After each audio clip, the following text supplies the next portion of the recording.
శ్రీ గురుభ్యో నమః. శ్రీ మహాగణపతి నమః. జూన్ 22వ తారీఖు నుండి జూలై 5వ తారీఖు వరకు చంద్రమాను అనుసరించి గోచర రీత్యా పౌర్ణమి నుండి అమావాస్య వరకు ఈ యొక్క 15 రోజుల కాలం అనేది ఎలా ఉండబోతుంది అనేది చూద్దాం. పక్షకాలం అంటారు. ఈ యొక్క వారంలో మనం ఈ 2 వారాల్లో మనం గమనించినట్లయితే ముఖ్యంగా వచ్చేటప్పటికి పంచగ్రహ కూటమి ఏదైతే జరిగిందో ధనస్సు రాశి వారికి వచ్చేటప్పటికి షష్టమంలో జరిగిందన్నమాట. షష్టమంలో జరిగినటువంటి పంచగ్రహ కూటమి ధనస్సు రాశికి అవయోగంగా లేదు, యోగంగానే ఉందన్నమాట. ఎందుకంటే రవితో కూడినటువంటి పంచగ్రహ కూటమి షష్టమంలో జరిగినప్పుడు అనుకూలమైనటువంటి ఫలితాలుగానే ఉంటుంది. ఈ రాశి వారికి సప్తమంలోకి ఈ పంచగ్రహ కూటమిలో త్రిగ్రహ కూటమి అనేది ఫార్మేషన్ జరిగిందన్నమాట. 12వ తారీఖున వచ్చేటప్పటికి మూమెంట్ అనేది స్టార్ట్ అయింది. 12వ తారీఖున శుక్రుడు సప్తమంలోకి వెళ్ళాడు.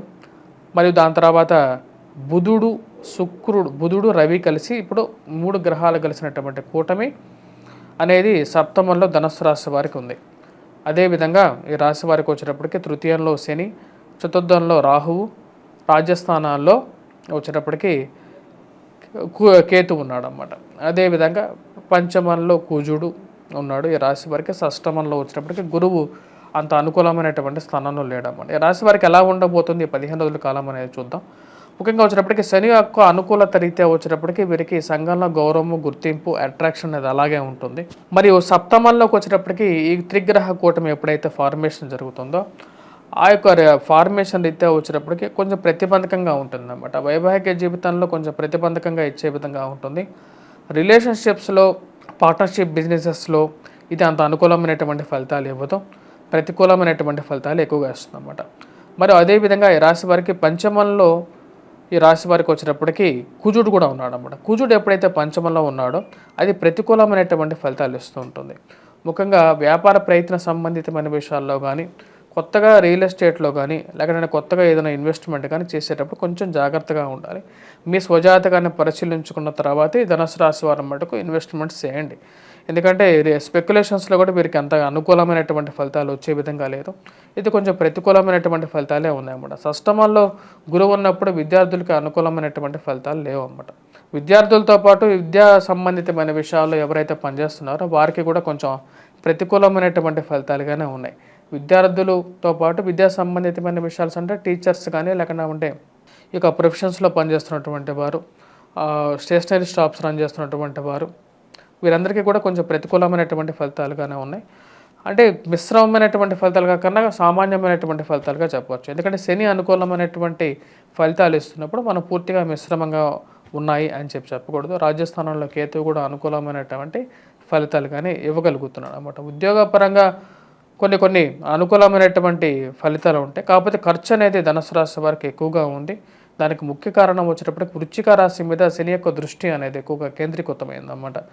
శని తృతీయంలో ఉండి తన యొక్క పాప దృష్టితో వేయిస్తానని చూసినప్పుడు అధికమైనటువంటి ఖర్చు ఉంటుంది. 10 రూపాయల దగ్గర 100 రూపాయలు ఖర్చు అవుతుంటుంది అన్నమాట. ఆ డబ్బులు ఎలా రికవరీ చేయాలనేది అర్థం కానటువంటి పరిస్థితి ఉంటుంది. ఎందుకంటే గురుగ్రహ అనుకూలత కూడా లేనందువల్ల ఈ యొక్క ఎక్కువగా లాస్ అనేది ఉంటుంది. వాటి వల్లే వచ్చేటప్పటికి నేను ఏంటంటే బిజినెస్ పరంగా ఇన్వెస్ట్మెంట్స్ అనేది కొత్త బిజినెస్ ఇన్వెస్ట్మెంట్, నూతనగా బిజినెస్ ఇన్వెస్ట్మెంట్ చేయొద్దు అని చెప్తున్నాను. ఆ బిజినెస్ పరంగా పాటుతో పాటు ఈ స్పెక్యులేషన్స్లో కూడా ఇన్వెస్ట్మెంట్స్ గురించి, అంటే స్టాక్ మార్కెట్లో ఇన్వెస్ట్మెంట్ గురించి కూడా కొంచెం జాగ్రత్త అనేది అవసరం.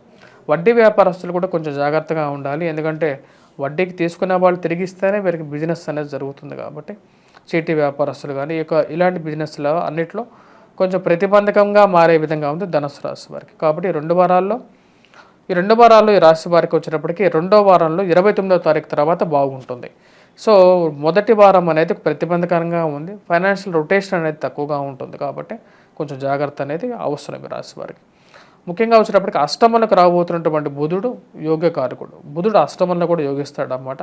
ఇక్కడ అష్టమంలో ఉన్నటువంటి బుధుడు యొక్క దృష్టి సప్తమాన్ని చూస్తాడు. కాబట్టి ధనస్థానం అయినటువంటి మకరాన్ని చూస్తాడు అన్నమాట. అది వీరికి యోగ్యాన్ని ఇస్తుంది. ఫైనాన్షియల్ రొటేషన్ అనేది 29 నుంచి కొంచెం ఇంప్రూవ్మెంట్ అనేది రాశి వారికి పొందడం అనేది జరుగుతుంది. విద్యార్థులు కొద్దిగా కష్టపడి చదవాల్సినటువంటి ముఖ్యమైనటువంటి సూచన. ఎందుకంటే గురుగ్రహ అనుకూలత లేదు. మిగతా ప్రతిబంధకంగా మారినటువంటి రాహువు, అదేవిధంగా ఇప్పుడు పరిస్థితి 2 వారాలు కొంచెం అనుకూలంగా లేదు. రాహువు ఎప్పుడైతే చతుర్థంలో ఉంటాడో ఇది వచ్చేటప్పటికి ఉదర సంబంధితమైనటువంటి ప్రాబ్లమ్స్, హెల్త్ రిలేటెడ్ ఇష్యూస్ అనేది కొద్దిగా ఎక్కువగా ఎఫెక్ట్ అవుతుంది. ప్రయాణ సంబంధితమైన విషయాల్లో అనుకూలం ఉంటుంది. ఫైనాన్షియల్ రొటేషన్స్లో, స్పెక్యులేషన్స్లో ఇన్వెస్ట్మెంట్స్ అనేది 29వ తారీఖు తర్వాత డబ్బు క్రమంగా వృద్ధి చెందడం అనేది ఉంటుంది. కుటుంబంలో ఐక్యత అనేది మళ్ళీ పెరగడం అనేది జరుగుతుంది. అందరం కలిసి ఒకే మాట మీద ఉండాలని చెప్పి కూడా నిర్ణయించుకుంటారు. ఫైనాన్షియల్ మూవ్మెంట్ అనేది కూడా స్టార్ట్ అవుతుంది అన్నమాట. సో మొదటి వారం కన్నా వచ్చేటప్పటికి రెండో వారంలో 29వ తారీఖు తర్వాత వీరికి కొంచెం సామాన్యమైన కన్నా కొంచెం బెటర్ రిజల్ట్స్ అనేది, ఇంప్రూవ్మెంట్ అనేది కనపడుతూ ఉంటుంది అన్నమాట. సో ఈ యొక్క నెల చివరిలో వీరికి కొంచెం సమయానికి డబ్బు వచ్చి చేరటం అనేది మానసిక సంతృప్తికి, కట్టాల్సినటువంటి డబ్బులు కానీ, ఇవ్వాల్సినటువంటి వారికి డబ్బులు ఇవ్వటం కానీ టైంకి జరగటం మానసిక సంతృప్తికి గల కారకంగా ఉంటుంది. ఈ రాశి వారు చేసుకోవాల్సినటువంటి పరిహారాలు ఏమిటి, విద్యార్థులు ఎటువంటి పరిహారాలు చేసుకోవాలంటే విద్యార్థులు ముఖ్యంగా ఎల్లో సాఫైర్ ధరించవచ్చు అండ్ పుష్యరాగాన్ని ధరించవచ్చు. మరియు అదేవిధంగా ఈ రాశి వారికి వచ్చేటప్పటికి దత్తాత్రేయ స్వామి ఆరాధన చేసుకోవాలి, దక్షిణామూర్తి శ్లోకాన్ని పఠించడం, దక్షిణామూర్తి స్వామిని పూజించడం. అదేవిధంగా ఈ రాశివారు మిగతా పరిహారాల్లో డ్రైవింగ్ని అనునిత్యం అనేది అవసరమైనటువంటి వారు ఓం గం గణపతి నమః అనేది మంత్రాన్ని చదువుకోవటం, దుర్గాదేవిని ఎక్కువగా పూజించినట్లయితే సానుకూలమైనటువంటి ఫలితాలు పొందడం అనేది జరుగుతుంది. వారితో పాటు ఈ రాశి వారికి రవి యొక్క అనుకూలత లేదు. ఈ యొక్క నెలలో రవి సప్తమంలో ఉన్నాడు కాబట్టి సప్తమ దృష్టి ఈ యొక్క రాశి మీద పడింది కాబట్టి అరుణ పారాయణం చేసుకోవాలి. వాటితో పాటు అరుణ పారాయణం చేయలేనటువంటి వారు ముఖ్యంగా ఆదిత్య హృదయాన్ని పఠించినా సరే సానుకూలమైనటువంటి ఫలితాలు పొందడం అనేది జరుగుతుంది అన్నమాట. ఇక పరిహారాలు చేసుకోండి. స్వస్తి.